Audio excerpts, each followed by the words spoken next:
রপ্তানি বাণিজ্যের আড়ালে ১,০০০ কোটি টাকা বিদেশে পাচারের অভিযোগে সাবেক প্রধানমন্ত্রী শেখ হাসিনার বেসরকারি শিল্প ও বিনিয়োগ বিষয়ক উপদেষ্টা এবং বেক্সিমকো গ্রুপের কর্ণধার সালমান এফ রহমান সহ ২৮ জনের বিরুদ্ধে মামলা করেছে সিআইডি। তদন্তে অর্থ পাচারের প্রমাণ পাওয়ায় ১৭টি মামলা দায়ের করেছে পুলিশের বিশেষায়িত সংস্থাটি। আরও জানাচ্ছেন শফি মাহমুদ সাগর। অন্তর্বর্তী সরকার দায়িত্ব নেওয়ার পরপরই বিগত সরকারের আমলে পাচার হওয়া অর্থ ফিরিয়ে আনতে কাজ শুরু করে। একই সাথে যারা অর্থ পাচারের সাথে জড়িত তাদের বিরুদ্ধে ব্যবস্থা নেয়ার উদ্যোগ নেয়। এমন প্রেক্ষাপটে সিআইডির তদন্তে উঠে আসে সাবেক প্রধানমন্ত্রী শেখ হাসিনার বেসরকারি শিল্প ও বিনিয়োগ বিষয়ক উপদেষ্টা সালমান এফ রহমানের অর্থ পাচারের তথ্য। সিআইডি জানায়, বেক্সিমকো গ্রুপের মালিকানাধীন ১৭টি প্রতিষ্ঠানের মাধ্যমে ২০২১ সাল থেকে ২০২৪ সাল পর্যন্ত বিভিন্ন সময় জনতা ব্যাংক লোকাল অফিস শাখা মতিঝিলের দিলকুশা থেকে ৯৩টি এলসি কন্ট্রাক্ট নেয়। এর বিপরীতে পণ্য রপ্তানি করে নির্ধারিত সময় পার হওয়ার পরও রপ্তানি মূল্য প্রায় ৮৩ মিলিয়ন মার্কিন ডলার, বাংলাদেশি মুদ্রায় যা প্রায় ১,০০০ কোটি টাকা দেশে না এনে বিদেশে পাচারের প্রাথমিক সত্যতা পাওয়া গেছে।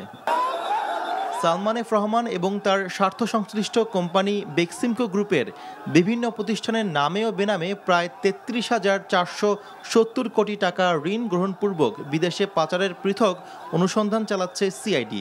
অনুসন্ধানে দেখা গেছে, শারজাহ, সংযুক্ত আরব আমিরাত এবং সৌদি আরবের ঠিকানায় রপ্তানি করা হয়েছে প্রতিষ্ঠানগুলোর পণ্য। এছাড়া জার্মানি, নেদারল্যান্ড, ইউকে, তুরস্ক, শ্রীলঙ্কা সহ বিভিন্ন দেশেও পণ্য রপ্তানির মাধ্যমে রপ্তানি মূল্য বাংলাদেশে না এনে ওই আসামিরা পারস্পরিক যোগসাজশে বিদেশে পাচার করেছেন। স্বৈরাচারী আওয়ামী সরকার পতনের পর গত ১৩ আগস্ট নৌপথে পালানোর সময় রাজধানীর সদরঘাট এলাকা থেকে সালমান এফ রহমানকে আটক করে আইনশৃঙ্খলা বাহিনী।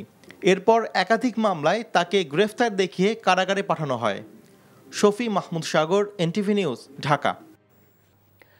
আগারগাঁও থেকে মতিঝিল অংশে ট্রেন চলাচল সাময়িক বন্ধ থাকায় চরম ভোগান্তিতে পড়েছেন মেট্রো রেলের চলাচল করা সাধারণ মানুষ। সকালে রাজধানীর ফার্মগেট ও বিজয় সরণির মাঝামাঝি জায়গায় মেট্রো রেলের রেলপথের একটি অংশের ভায়াডাক্ট দেবে গেছে, ফলে বন্ধ হয়ে যায় আগারগাঁও থেকে মতিঝিল অংশে চলাচল। মেট্রো রেলের কর্তৃপক্ষ জানিয়েছে, সমস্যা সমাধানে টেকনিক্যাল টিম কাজ করছে। কম সময়ে গন্তব্যে পৌঁছাতে যাত্রীরা এই বাহনটি ব্যবহার করে আসলেও সাময়িক বন্ধ থাকায় বিড়ম্বনায় পড়েছেন তারা। দ্রুত মেরামত শেষে আবারও চালুর দাবি জানান ভুক্তভোগীরা। তবে চালু রয়েছে আগারগাঁও থেকে উত্তরা অংশে রেল চলাচল। আমি ইয়েতে যাব, এই যে সচিবালয়, তো আমি তো আইসা তো দেখলাম, আমি জানতাম না, তো এখানে আইসা দেখি যে মেট্রো রেল বন্ধ। আর মেট্রো দিয়ে মতিঝিল জেলাম হলে এখন এসে দেখি গেট বন্ধ। আমাদের তো এখন যেতে হবে, বাস দিয়ে যেতে হলে এখন অনেক সময় লাগবে। কম সময়ে যাওয়ার জন্য এসেছিলাম, এখন যাওয়া যাচ্ছে না, এখন বাসে যাব। 20 মিনিটের জায়গায় ওখানে 2 ঘন্টাও লাগতে পারে। এই যে আমাদের ভোগান্তি, সাময়িক ভোগান্তি, এটা যাতে দূর হয় সেজন্য আমি কর্তৃপক্ষের অনুরোধ করতেছি। 6 দিন হাসপাতালে চিকিৎসা নেওয়ার পর বিকেলে বাসায় ফিরবেন বিএনপি চেয়ারপারসন বেগম খালেদা জিয়া। তার ব্যক্তিগত চিকিৎসক ও দলের স্থায়ী কমিটির সদস্য ডাক্তার AZM জাহিদ হোসেন জানিয়েছেন, মেডিকেল বোর্ডের সিদ্ধান্তে বেগম জিয়াকে বাসায় নেওয়া হচ্ছে। বাসায় চিকিৎসকদের তত্ত্বাবধানে তার চিকিৎসা চলবে। গতরাতে মেডিকেল বোর্ড বিএনপি চেয়ারপারসনের শারীরিক অবস্থার রিপোর্টগুলো পর্যালোচনা করে। 12 সেপ্টেম্বর রাতে খালেদা জিয়াকে এভারকেয়ার হাসপাতালে ভর্তি করা হয়। হাসপাতালের কেবিনে তার চিকিৎসা চলে। হৃদরোগ বিশেষজ্ঞ অধ্যাপক শাহাবুদ্দিন তালুকদারের নেতৃত্বে মেডিকেল বোর্ড দীর্ঘদিন বেগম জিয়ার চিকিৎসা দিয়ে যাচ্ছে। সাবেক এই প্রধানমন্ত্রী অনেক দিন ধরেই লিভার সিরোসিস, হৃদরোগ, ফুসফুস, কিডনি, আর্থ্রাইটিস, ডায়াবেটিস সহ বিভিন্ন জটিলতায় ভুগছেন। আইনশৃঙ্খলা পরিস্থিতি এখনও স্বাভাবিক না হওয়ায় সেনাবাহিনীকে সাময়িকভাবে ম্যাজিস্ট্রেসি ক্ষমতা দেওয়া হয়েছে। তবে প্রশাসনের নির্বাহী ম্যাজিস্ট্রেটদের সাথে কাজ সাংঘর্ষিক হবে না বলে জানিয়েছেন জনপ্রশাসন সচিব ডক্টর মোখলেসুর রহমান। সচিবালয়ে এক ব্রিফিংয়ে তিনি একথা জানান। রাষ্ট্র যখন মনে করে জনগণের স্বার্থে রাষ্ট্রীয় প্রয়োজনে দরকার, তখন এই ধরনের আদেশ দিতে হয়। এটার প্রসিডিউর আছে, অনেকগুলো হাত হয়ে শেষ পর্যন্ত আদেশটা জারি করতে হয় জনপ্রশাসন মন্ত্রণালয়। It is the procedure of the law of the system of the government. সরকার মনে করছে এই পরিস্থিতিতে যেহেতু মাঠের বিস্তৃত পর্যায়ে আমাদের সেনাবাহিনীর বিভিন্ন লেভেল কাজ করছে, এরা মনে করেছে যে আমাদের এটা হলে the purpose of the government is secure the citizens and we are serving for the state. এই জন্য এটা এখন ফিল করা হলো যে এই মুহূর্তে এটা দরকার এবং একটা টার্গেট বলে দেওয়া হয়েছে অনলি ফর 60 days। পুলিশের মধ্যে এখনও যারা কর্মস্থলে যোগদান করেনি তাদেরকে আর যোগদান করতে দেওয়া হবে না বলে জানিয়েছেন স্বরাষ্ট্র উপদেষ্টা অবসরপ্রাপ্ত lieutenant general Mohammad Jahangir Alam Chowdhury. Gazipur BSN answer কর্মকর্তা ও রিক্রুট সিপাহীদের প্রশিক্ষণ সমাপনী কুচকাওয়াজ অনুষ্ঠান শেষে সাংবাদিকদের কাছে তিনি কথা বলেন। এর আগে অনুষ্ঠানের প্রধান অতিথির সালাম গ্রহণ করেন স্বরাষ্ট্র উপদেষ্টা লেফটেন্যান্ট জেনারেল অবসরপ্রাপ্ত মোহাম্মদ জাহাঙ্গীর আলম চৌধুরী। তিনি বলেন, নিশ্চয়ই তারা কোনো অপকর্মে জড়িত, এ কারণে তারা কর্মে যোগদান করছে না। এ সময় তার সঙ্গে স্বরাষ্ট্র মন্ত্রণালয়ের জননিরাপত্তা বিভাগের সিনিয়র সচিব ডক্টর মোহাম্মদ আব্দুল মোমেন, আনসার ও গ্রাম প্রতিরক্ষা বাহিনীর মহাপরিচালক মেজর জেনারেল আব্দুল মোতালেব সাজ্জাদ মাহমুদ উপস্থিত ছিলেন। যারা কর্মযোগ্য এখনো জয়েন করে নাই তাদের আর জয়েন করতে দেওয়া হবে না এবং তাদের ক্ষেত্রে ডিসিপ্লিনারি অ্যাকশন নেওয়া হবে। তাদের থেকে কোনো ধরনের তাদের মাপ করা হবে না। তারা হয়তো এর ভিতরে কিছু কিছু আছে যারা বিভিন্ন অপকর্মের সাথে জড়িত, এই জন্যই তারা জয়েন করে নাই। দ্রুত প্রজ্ঞাপনের মাধ্যমে সেন্সর শব্দটি বাদ দিয়ে একটি সার্টিফিকেশন বোর্ড গঠন করা হবে বলে জানিয়েছেন তথ্য সম্প্রচার উপদেষ্টা নাহিদ ইসলাম। দুপুরে সচিবালয়ে বাংলাদেশ চলচ্চিত্র সেন্সর বোর্ড ও জুরি বোর্ডের নতুন কমিটিদের সদস্যদের সাথে মতবিনিময় শেষে কথা তিনি বলেন। আমরা যে সেন্সর সেই শব্দটিকে আমরা বাদ দিয়ে দিচ্ছি এবং আমাদের যেই 2023 সালের আইন বাংলাদেশ চলচ্চিত্র সার্টিফিকেশন আইন, সেই আইন অনুযায়ী আমরা দ্রুত সময়ের মধ্যে প্রজ্ঞাপন দিয়ে এই সার্টিফিকেশন বোর্ডটাকে পুনর্গঠন করব। যে 2023 সালের যে আইনটি রয়েছে বাংলাদেশ চলচ্চিত্র সার্টিফিকেশন আইন, সেই আইনটিও অনেক ত্রুটিপূর্ণ। সেই আইনের অনেকগুলো ত্রুটি নিয়ে প্রাথমিকভাবে এখানে আলোচনা হয়েছে এবং সেই আইনটিও নানা অংশীজনের সাথে আলোচনা করে সংশোধনের জন্য আমরা কাজ করব। উপাচার্য নিয়োগের প্রজ্ঞাপন জারি না করায় চট্টগ্রাম বিশ্ববিদ্যালয় ক্যাম্পাসে কমপ্লিট শাটডাউন কর্মসূচি পালন করছেন শিক্ষার্থীরা। চট্টগ্রাম বিশ্ববিদ্যালয়ে ভিসি নিয়োগের দাবিতে প্রায় প্রতিদিনই কর্মসূচি পালন করে আসছেন সাধারণ শিক্ষার্থীরা। এর অংশ হিসেবে সকাল থেকে বিশ্ববিদ্যালয়ের মূল ফটকে তালা দেওয়া হয়। পাশাপাশি প্রশাসনিক ভবন সহ বিভিন্ন ভবনে তালা দেয় শিক্ষার্থীরা। এর ফলে সার্বিকভাবে অচলাবস্থা সৃষ্টি হয় বিশ্ববিদ্যালয়। শিক্ষার্থীরা বলেন, বিভিন্ন বিশ্ববিদ্যালয়ে এরই মধ্যে তাদের উপাচার্য পেলেও চট্টগ্রাম বিশ্ববিদ্যালয়কে অবহেলা করা হচ্ছে। শিক্ষার্থীরা সেশন জটে পড়তে যাচ্ছেন। ঢাকা মহানগর আওয়ামী লীগের যুগ্ম সাধারণ সম্পাদক মহিউদ্দিন মহি ১৩ বছর ধরে সভাপতি থেকে বাংলাদেশ সমবায় ব্যাংকে ধ্বংসের দ্বারপ্রান্তে নিয়ে গেছেন বলে অভিযোগ তুলেছেন ব্যাংকটির শেয়ার হোল্ডাররা। আজ রাজধানীর ডিপ্লোমা ইঞ্জিনিয়ার্স ইনস্টিটিউশনে সমবায় ব্যাংকের ৪৭তম বার্ষিক সাধারণ সভায় প্রধান অতিথি উপদেষ্টা এএফ হাসান আরিফের উপস্থিতিতে তারা এ অভিযোগ করেন। শেয়ার হোল্ডাররা অভিযোগ করেন, ব্যাংকটি থেকে কয়েকশো কোটি টাকা লুটপাট, নিয়োগ বাণিজ্য এবং ১২,৫০০ ভরি স্বর্ণ বিক্রি করে আত্মসাৎ করা হয়েছে। তারা জড়িতদের বিরুদ্ধে ব্যবস্থা নেওয়ার দাবি জানান। এ সময় এএফ হাসান আরিফ দোষীদের বিরুদ্ধে ব্যবস্থা নেওয়ার আশ্বাস দেন। তিনি বলেন, ব্যাংকটির ৮০% শেয়ারের মালিক সমবায়ীরা, তারপরও তারা একজনের বিরুদ্ধে ব্যবস্থা নিতে না পারায় হতাশা প্রকাশ করেন। বলেন, সমবায় অধিদপ্তরের মহাপরিচালককেও এর দায় এড়াতে পারেন না। এই ব্যাংক আপনাদের, এই যে 48 সাল থেকে এই ব্যাংক চলছে, কিন্তু সেই ব্যাংক খুঁড়িয়ে খুঁড়িয়ে চলছে। দুটো ব্যর্থতা আমি দেখি, যে 13 বছর একটা কমিটি চলছে, আপনারা নো কনফিডেন্স আনেন নাই। 13 বছর একটা কমিটি চলছে, আপনারা আদালতে শরণাপন্ন হয় না। 13 বছর একটা কমিটি চলছে, সেখানে আপনারা এসে করছেন, আপনারা কোনো ব্যবস্থা নেন নাই। শুধু এককভাবে অধিদপ্তরের পরিচালককে দোষ দিয়ে লাভ নাই, তবে ওনার দায়িত্ব প্রধান ছিল। নারী ক্রিকেট। প্রবাসীদের নিয়ে নারী বিশ্বকাপ দলে থাকা খেলোয়াড়দের নাম প্রকাশ করেছে বিসিবি। কোনো আন্তর্জাতিক ক্রিকেট না খেলেই জায়গা পেয়েছেন তাজ নেহার।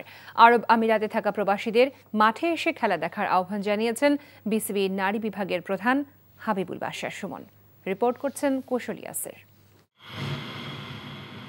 আমি সুবর্ণা শারমিন, আছি কানাডাতে।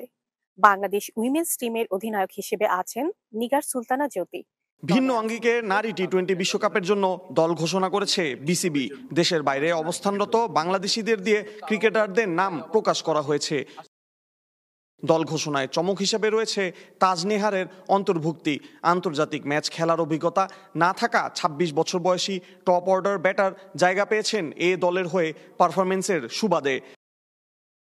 জাহানারা আলম দীর্ঘদিন পর এশিয়া কাপ দিয়ে জাতীয় দলে এসেছিলেন, তিনিও জায়গা ধরে রেখেছেন বিশ্বকাপের স্কোয়াডে। আমরা যদি আমাদের সামর্থ্যের শতভাগ দিয়ে খেলতে পারি আমাদের ভালো করার সুযোগ আছে। আমরা যদি সামর্থ্যের শতভাগ থেকে বেশি ১১০% খেলতে পারি আমাদের সেমিফাইনালে কোয়ালিফাই করার সম্ভাবনা আছে।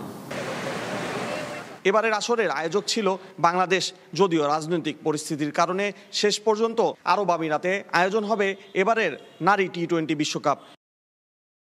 দলে অভিজ্ঞ স্পিনার সালমা খাতুন না থাকলেও ঘরের মাঠে তাকে বিদায়ী সংবর্ধনা দেয়া হবে বলে জানিয়েছে বিসিবি। কুশল ইয়াসির, এনটিভি নিউজ, ঢাকা।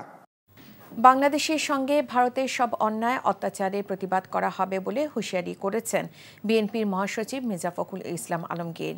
দুপুরে ঠাকুরগাঁওয়ে হরিপুর উপজেলা ঈদগাহ ময়দান মাঠে উপজেলা বিএনপির আয়োজনে এক জনসভায় তিনি কথা বলেন। এ সময় সীমান্তে বিএসএফের গুলিতে বাংলাদেশি নিহতের নিন্দা জানান তিনি। ফখরুল দাবি করেন, ছাত্র জনতার আন্দোলনে ২,০০০ মানুষকে খুন করেছেন শেখ হাসিনা। তিনি বলেন, বিএনপি জামায়াত করার কারণে গত ১৫-১৬ বছরে নির্যাতনের স্টিম রোলার চালানো হয়েছে। বিএনপি মহাসচিব গুরুত্ব আরোপ করেন সংখ্যালঘুদের নিরাপত্তা নিশ্চিত করার ব্যাপারে। তিনি বলেন, আওয়ামী লীগে অপকর্মের ফল ভোগ করছে। দেশের বিরুদ্ধে অবস্থান নিয়ে আজ তারা দেশ ছাড়া হচ্ছে।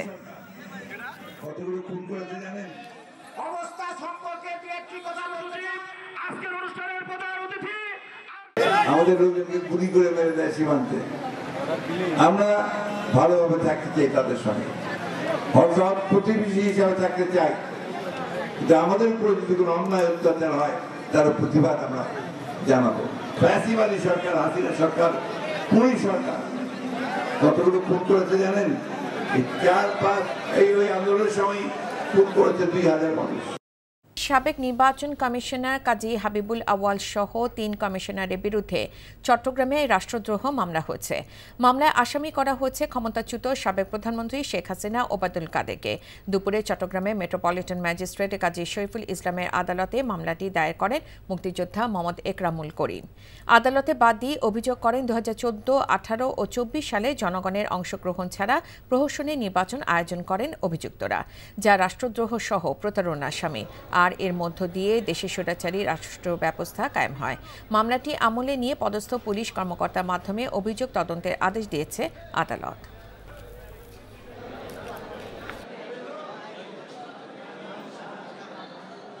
ইলেকশন কমিশন এবং যারা ভুয়া এমপি নির্বাচিত হয়েছে দাবি করেছে তাদের বিরুদ্ধে মামলাটা আনিছি সংবিধানের আলোকে রাষ্ট্রদ্রোহিতার অভিযোগে।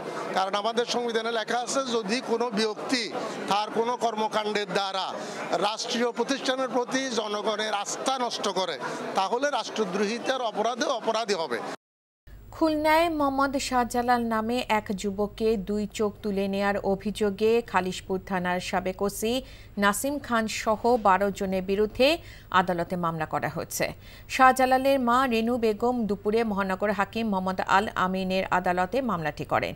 বাদীপক্ষের আইনজীবী জানান, আদালত আর্জি গ্রহণ করে সিআইডি পুলিশ সুপারকে তদন্তের নির্দেশ দিয়েছে। মামলার বিবরণে জানা যায়, শাহজালাল ২০১৭ সালের ১৫ জুলাই নগরীর খালিশপুর থানা নয়াবাটি রেললাইন বস্তিতে তার শ্বশুরবাড়িতে যান। স্বজনদের অভিযোগ, ১৮ জুলাই রাতে পুলিশ তাকে সন্দেহজনকভাবে আটক করে পরিবারের সদস্যদের কাছে মুক্তিপণ হিসেবে ১.৫ লাখ টাকা দাবি করে। টাকা দিতে না পারায় শাহজালালের ২ চোখ তুলে নেওয়া হয়। পরে তার বিরুদ্ধে মিথ্যা ছিনতাই মামলা করা হয়। চট্টগ্রাম বিশ্ববিদ্যালয়ের রাষ্ট্রবিজ্ঞান বিভাগের অবসরে যাওয়া প্রফেসর ডক্টর ইয়াহিয়া আক্তারকে সাময়িকভাবে উপাচার্য নিয়োগ দেওয়া হচ্ছে। দুপুরে রাষ্ট্রপতির অনুমোদনের পর উপসচিব মোহাম্মদ শাহিনুর ইসলাম স্বাক্ষরিত আদেশে বলা হয়, সাময়িকভাবে ৫টি শর্তে উপাচার্য নিয়োগ করা হচ্ছে। যোগদানের পর থেকে নতুন উপাচার্যের নিয়োগ কার্যকর হবে বলে আদেশে বলা হয়। এদিকে চট্টগ্রাম বিশ্ববিদ্যালয়ে ডক্টর ইয়াহিয়া আক্তারকে উপাচার্য নিয়োগে প্রজ্ঞাপন জারির পর বিশ্ববিদ্যালয়ের মূল ফটক, প্রশাসনিক ভবনের ভবনের তালা খুলে দিয়েছে শিক্ষার্থীরা। গত 5ই আগস্ট ছাত্র আন্দোলনের পর সাবেক উপাচার্য আবু তাহের অব্যাহতি নেয়ার পর উপাচার্যের দাবিতে আন্দোলন করে আসছিলেন শিক্ষার্থীরা। ফরিদপুরে বাস ছিনতাই ও সহকারী সাদ্দাম শেখকে হত্যার মামলায় 5 জনের যাবজ্জীবন কারাদণ্ড ও 10,000 টাকা অর্থদণ্ডের আদেশ দিয়েছে আদালত। দুপুরে অতিরিক্ত জেলা ও দায়রা জজ আদালতের বিচারক শিহাবুল ইসলাম এই রায় দেন। সাজাপ্রাপ্তরা হল মোহাম্মদ জানি মোল্লা, মোহাম্মদ মেহেদি, আবু কাউসার, সাজ্জাদ হোসেন মাতুব্বর, রাজেশ রনি দাস, মোহাম্মদ রবিন মোল্লা। 2019 সালে 24 অক্টোবর ফরিদপুর বাস স্ট্যান্ড থেকে নিউ নূপুর পরিবহনে বাসটি ছিনতাই হয়। সে সময় বাসের সহকারী সাদ্দাম শেখ বাসটি পাহাড়ে ভেতরে ঘুমিয়েছিল। ওই দিনই ভাঙ্গা উপজেলা থেকে হাত পা বাঁধা অবস্থায় হেলপার সাদ্দামের লাশসহ পরিত্যক্ত অবস্থায় বাসটি উদ্ধার করে পুলিশ। পরে বাসের মালিক জয়নাল আবেদিন বাদী হয়ে হত্যা ও বাস ছিনতাইয়ের অভিযোগে কোতোয়ালি থানায় মামলা দায়ের করেন। নারায়ণগঞ্জে চাঞ্চল্যকর ত্বকী হত্যাকাণ্ডের ঘটনায় গ্রেফতার হওয়া শাফায়েত হোসেন শিপনকে নিয়ে শহরের আল্লামা ইকবাল রোডের একটি বাড়িতে অভিযানে যায় র্যাব। র্যাব জানায় বাড়িটি ত্বকী হত্যার আসামি শামীম ওসমানের ভাতিজা আজমেরি ওসমানের। সেখানে উইনার ফ্যাশনের আড়ালে টর্চার সেলে মানুষকে নির্যাতন করা হতো। দুপুরে এ বাড়ির কয়েকজনের সঙ্গে কথা বলা শেষে শীতলক্ষা নদীর যে স্থানে ত্বকীর মরদেহ ফেলা হয়েছিল সেই ঘটনাস্থল পরিদর্শনে যায় র্যাব। তদন্তের শুরুতে অগ্রগতি থাকলেও মাঝে গতি কমে যায়। সরকার পরিবর্তনের পর এখন পুনরায় তদন্ত শুরু হয়েছে। এ ঘটনায় সম্প্রতি 5 জনকে গ্রেফতার করা হয়েছে। খুব দ্রুত তদন্তের রিপোর্ট দেওয়া যাবে বলে জানিয়েছে র্যাব।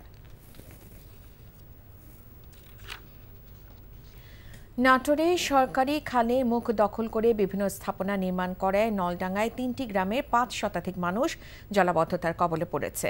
এলাকাবাসী জানায় দীর্ঘদিন ধরে উপজেলার মাধনগর ইউনিয়ন ভূমি অফিসের পাশ দিয়ে বয়ে যাওয়া খালের মুখ বন্ধ করে গড়ে তোলা হয় বিভিন্ন ব্যবসা প্রতিষ্ঠান।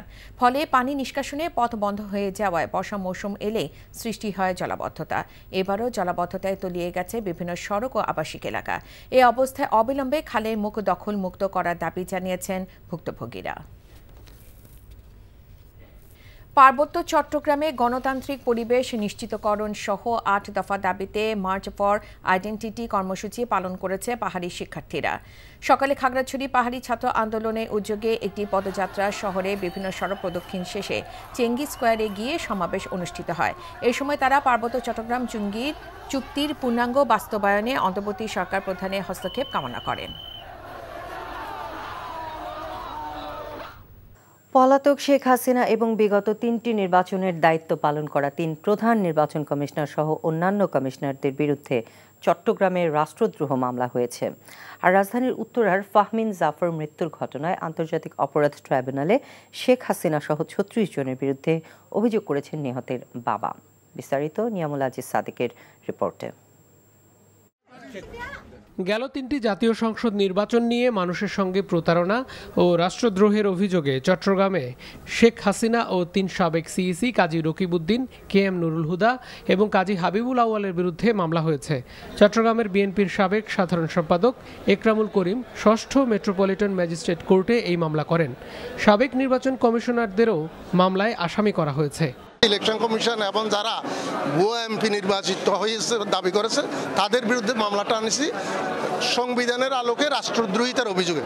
কারণ আমাদের সংবিধানে লেখা আছে যদি কোনো ব্যক্তি তার কোনো কর্মকাণ্ডের দ্বারা রাষ্ট্রীয় প্রতিষ্ঠানের প্রতি জনগণের আস্থা নষ্ট করে তাহলে রাষ্ট্রদ্রোহিতার অপরাধী হবে। রাজধানীর উত্তরায় 18 বছরের ফাহমিন জাফর হত্যা মামলায় আন্তর্জাতিক অপরাধ ট্রাইব্যুনালে শেখ হাসিনা সহ 36 জনের বিরুদ্ধে মামলা করেছেন তার বাবা শেখ আবু জাফর। হতভাগা মা, সেই সময় আমি বলেছিলাম যে রাক্ষসীর বিরুদ্ধে আমার সন্তান নড়েছে, শহীদ হয়েছে।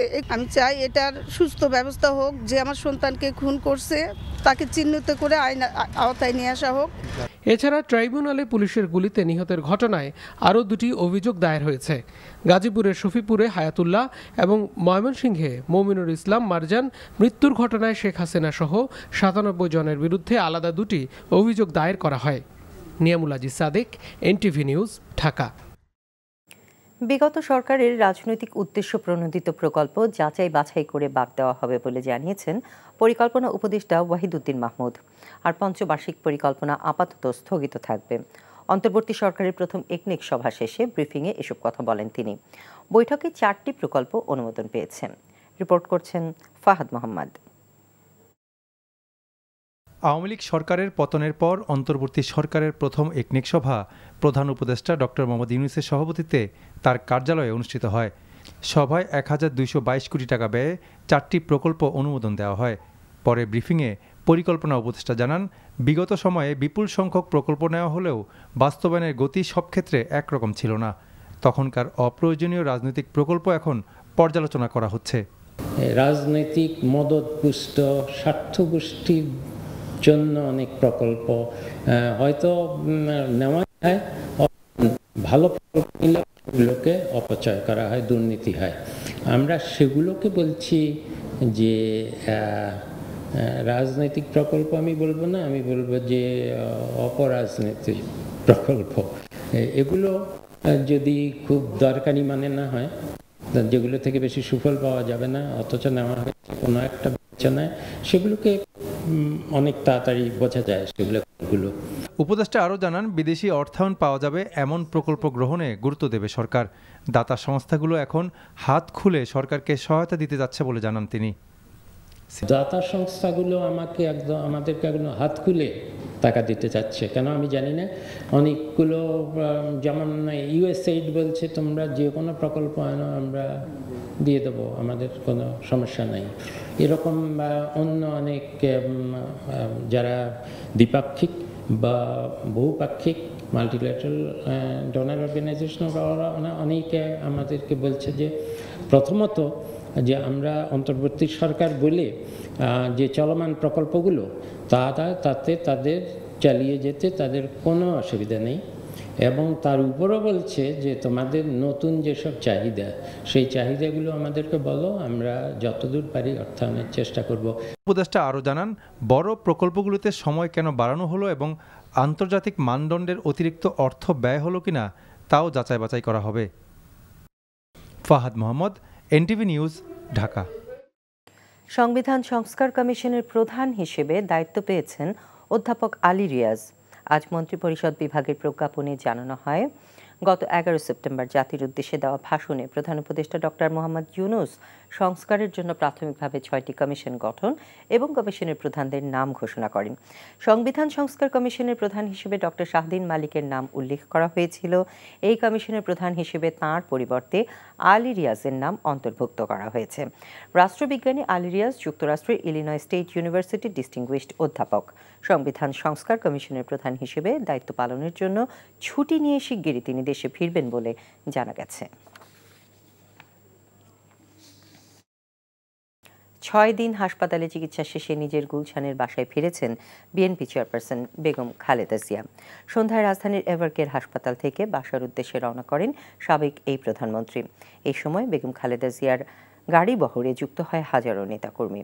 এভারকেয়ার হাসপাতাল থেকে গুলশানের বাসভবন ফিরোজা পর্যন্ত বেগম জিয়ার গাড়িবহর ঘিরে থাকে নেতাকর্মীরা। রাত 7:15টার দিকে ফিরোজায় পৌঁছেন খালেদা জিয়া। গেল 12 সেপ্টেম্বর রাতে খালেদা জিয়াকে এভারকেয়ার হাসপাতালে ভর্তি করা হয়।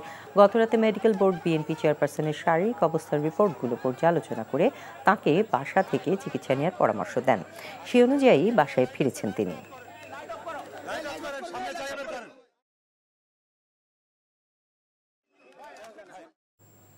দর্শক, এই মুহূর্তে বেগম খালেদা জিয়ার বাসার সামনে আছেন আমাদের স্টাফ করেসপন্ডেন্ট কায়কোবাদ মাহমুদ। আমরা সরাসরি যাচ্ছি তার কাছে। কায়কোবাদ, বেগম খালেদা জিয়ার শারীরিক অবস্থা নিয়ে চিকিৎসকরা কি বলেছেন কিছু জানতে পেরেছেন? এখন পর্যন্ত আসলে বেগম খালেদা জিয়ার যে ব্যক্তিগত চিকিৎসক তিনি কিন্তু একটু পরে ব্রিফ করার কথা, এখন পর্যন্ত কিন্তু তিনি ব্রিফ করেননি। তবে আমরা যতদূর জানতে পেরেছি কিন্তু তিনি কিন্তু আসার আগেও তার আজকে বিকেলে তখনও কিন্তু তার কিছু পরীক্ষা নিরীক্ষা হয়েছিল। তারপরে কিন্তু তাকে বাসায় ফেরত পাঠানো হয়েছে, তাকে বাসভবনে ফিরতে অনুমতি দিয়েছেন ডক্টররা। তো আমরা আসলে এখন পর্যন্ত সেই অপেক্ষাটিতে আছি তার ডক্টর কি বলে। আর এখানে কিন্তু আপনি জানেন গত 11 তারিখ রাতে খালেদা জিয়া বিএনপি চেয়ারপারসন খালেদা জিয়া এভারকেয়ার হাসপাতালে ভর্তি হয়েছিলেন। এরপরে কিন্তু আজকেই তিনি হাসপাতাল থেকে বাসায় ফিরলেন। আর এর আগে কিন্তু তিনি গত মাসেও কিন্তু 21 আগস্ট 1.5 মাস চিকিৎসার পর বাসায় ফিরেছিলেন। অর্থাৎ তিনি কিন্তু তার যে সমস্যাগুলো, লিভার সিরোসিস, তার ডায়াবেটিস সমস্যা, তার চোখের সমস্যা সহ কিডনি, ফুসফুস, এই সমস্যাগুলো কিন্তু তার এখন পর্যন্ত আছে। এতটুকু কিন্তু এখানে আমরা এখন পর্যন্ত ব্রিফের আগে যতটুকু কথা শুনতে পেরেছি, জানতে পেরেছি।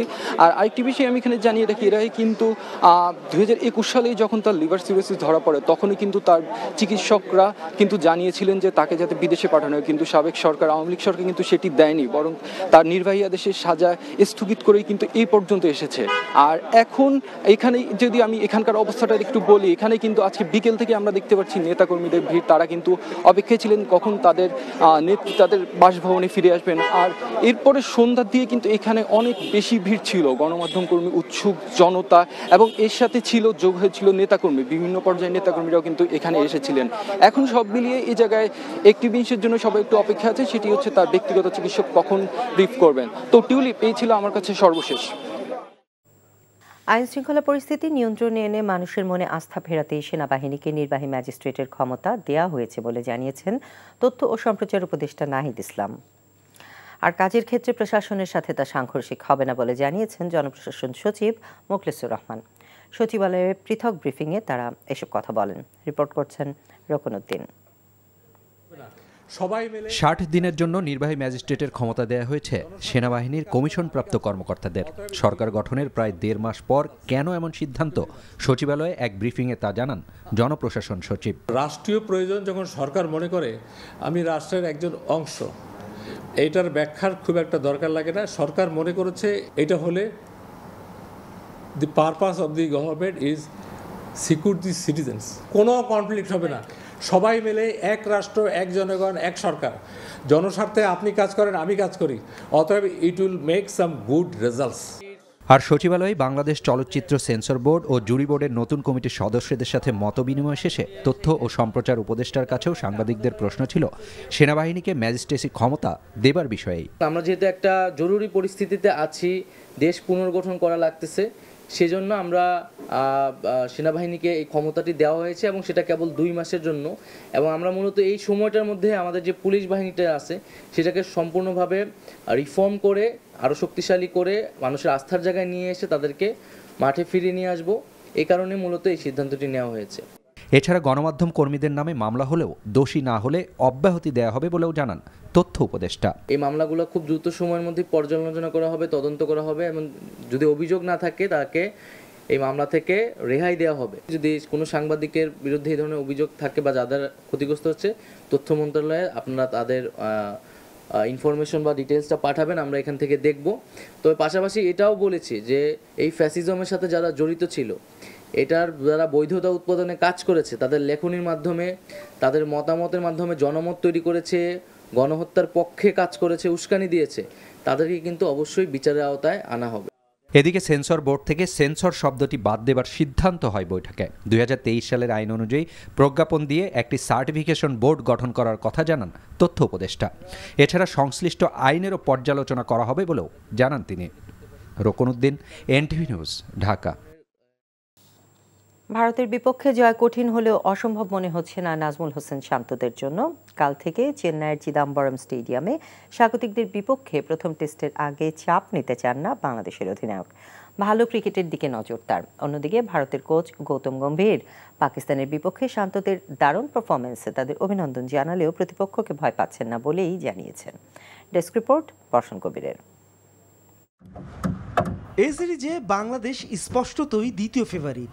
যতই তাদের নামের পাশে পাকিস্তানকে হারানোর সাম্প্রতিক ঘটনা থাকুক, ঘরের মাঠে ভারত এক অদম্য প্রতিপক্ষ। তাদের সঙ্গে টেস্ট রেকর্ডে নেই কোনো সাহসী ড্র করার কীর্তি পর্যন্ত। বাংলাদেশ তবুও মাঠে নামবে মাথা উঁচু করে। নতুন কিছু করা অসম্ভব মনে করছেন না দলের অধিনায়ক। আমি বিশ্বাস করি আমাদের টিমের ওই অ্যাবিলিটি আছে এখানে ভালো ক্রিকেট খেলা। সো ইম্পর্টেন্ট 5 দিনের একটা ম্যাচ হয়, 5টা দিন আমরা কিভাবে ভালো ক্রিকেট খেলতে পারি, লক্ষ্য তো একটাই থাকে যে আমরা প্রত্যেকটা ম্যাচ জিতবো। 12 জনের একটা দল ইতিমধ্যে গুছিয়ে রেখেছেন হাতুরু সিংয়ে। 3 না 2 পেসার খেলানো হবে, সেটা নিয়ে একটু দ্বিধায় আছে ম্যানেজমেন্ট। ম্যাচের তৃতীয় দিন থেকে উইকেট ভাঙার চেয়ে ভারতের টপ অর্ডারে ডানহাতি ব্যাটারের সংখ্যা বেশি থাকায় স্পিনার তাইজুলকে খেলানোর বিকল্প ব্যবস্থা হাতে রেখেছে বাংলাদেশ। ক্রিকেটের ব্যাপারে যতটুকু দেখে বুঝেছি ভালো একটা উইকেটই হবে। খুব বেশি স্পিন বা পেস বোলিং এটা নিয়ে কথা বলতে চাই না। কালকে যত তাড়াতাড়ি সম্ভব আমরা উইকেটটা অ্যাডাপ্ট করার চেষ্টা করব। ভারত একটু চাপে থেকেই মাঠে নামছে। পাকিস্তানের বিপক্ষে শান্তদের হোয়াইট ওয়াশ সতর্ক করে দিয়েছে তাদের। এ সময়ের অন্যতম সেরা ও বৈচিত্র্যপূর্ণ বোলিং দিয়ে মুশফিকদের চাপে রাখতে চায় রোহিতরা। পাকিস্তানের বিপক্ষে সাফল্য পাওয়ায় বাংলাদেশ দলকে অভিনন্দন। আমরা প্রতিপক্ষ হিসেবে সবাইকে সম্মান করি, কিন্তু কারো ব্যাপারে ভীতি নিয়ে মাঠে নামবো না। চেন্নাইয়ের উইকেটের চেয়ে ভারতের শক্তিশালী ব্যাটিং লাইন আপও দুশ্চিন্তার বড় কারণ হয়ে আছে বাংলাদেশের জন্য। বর্ষণ কবির, NTV স্পোর্টস ডেস্ক। দেশের মানুষ বন বিভাগকে কাঠ চুরির প্রতিষ্ঠান হিসেবে আর দেখতে চায় না উল্লেখ করে পরিবেশ, বন ও জলবায়ু পরিবর্তন উপদেষ্টা সৈয়দা রিজওয়ানা হাসান বলেছেন, সবাইকে গাছ এবং বন রক্ষায় সোচ্চার হতে হবে। আজ রাজধানীর আগারগাঁওয়ে অনুষ্ঠিত জাতীয় বৃক্ষ মেলা 2024-এর সমাপনী অনুষ্ঠানে তিনি কথা বলেন। গত 50 বছরে ঢাকায় যে তাপমাত্রা বৃদ্ধি পেয়েছে এর প্রধান কারণ রাজধানীতে গাছের স্বল্পতা এবং নির্বিচারে বৃক্ষ নিধন। পরিবেশ, বন ও জলবায়ু পরিবর্তন উপদেষ্টা বলেন, এই আয়োজন মানুষের সাথে প্রকৃতির সম্পর্ককে সুন্দর করে তোলে। এবার প্রায় 32 লক্ষাধিক গাছের চারা বিক্রি হয়েছে মেলায়। প্রবাসীদের দিয়ে নারী বিশ্বকাপ দলে থাকা খেলোয়াড়দের নাম প্রকাশ করেছে বিসিবি। কোনো আন্তর্জাতিক ক্রিকেট না খেলেই জায়গা পেয়েছেন তাজ নেহার। আরব আমিরাতে থাকা প্রবাসীদের মাঠে এসে খেলা দেখার আহ্বান জানিয়েছেন বিসিবির নারী বিভাগের প্রধান হাবিবুল বাশার সুমন। রিপোর্ট কুশল ইয়াসিরের। আমি সুবর্ণা শারমিন, আছি কানাডাতে। বাংলাদেশ উইমেন্স টিমের অধিনায়ক হিসেবে আছেন নিগার সুলতানা জ্যোতি। ভিন্ন আঙ্গিকে নারী টি-20 বিশ্বকাপের জন্য দল ঘোষণা করেছে বিসিবি। দেশের বাইরে অবস্থানরত বাংলাদেশিদের দিয়ে ক্রিকেটারদের নাম প্রকাশ করা হয়েছে। দল ঘোষণায় চমক হিসেবে রয়েছে তাজ নেহারের অন্তর্ভুক্তি। আন্তর্জাতিক ম্যাচ খেলার অভিজ্ঞতা না থাকা 26 বছর বয়সী টপ অর্ডার ব্যাটার জায়গা পেয়েছেন এ দলের হয়ে পারফরমেন্সের সুবাদে। জাহানারা আলম দীর্ঘদিন পর এশিয়া কাপ দিয়ে জাতীয় দলে এসেছিলেন, তিনিও জায়গা ধরে রেখেছেন বিশ্বকাপের স্কোয়াডে। আমরা যদি আমাদের সামর্থ্যের শতভাগ দিয়ে খেলতে পারি, আমাদের ভালো করার সুযোগ আছে। আমরা যদি সামর্থ্যের শতভাগ থেকে বেশি 110% খেলতে পারি, আমাদের সেমিফাইনালে কোয়ালিফাই করার সম্ভাবনা আছে। এবারের আসরের আয়োজক ছিল বাংলাদেশ, যদিও রাজনৈতিক পরিস্থিতির কারণে শেষ পর্যন্ত আরব আমিরাতে আয়োজন হবে এবারের নারী টি-20 বিশ্বকাপ।